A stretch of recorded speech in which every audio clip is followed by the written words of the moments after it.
4వ అధ్యాయం 12వ వచనం పత్రిక. దేవుని వాక్యం ఈరోజు మీ చేతిలో ఉన్న 66 పుస్తకాలలోని మహాజ్ఞానం వాక్యం సజీవమైనది. అదేదో పేపర్ మీద వ్రాయబడిన ముద్రించబడిన నల్లక్షరాలు అనుకుంటున్నారా?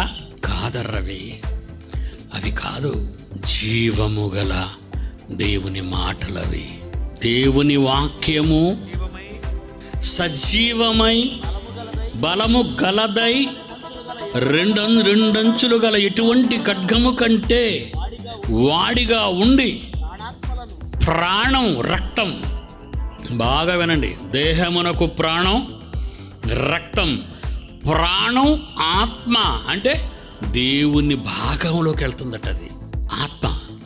ఆయన జీవవాయువును ఊదగా నరుడు జీవాత్మ ఆయను.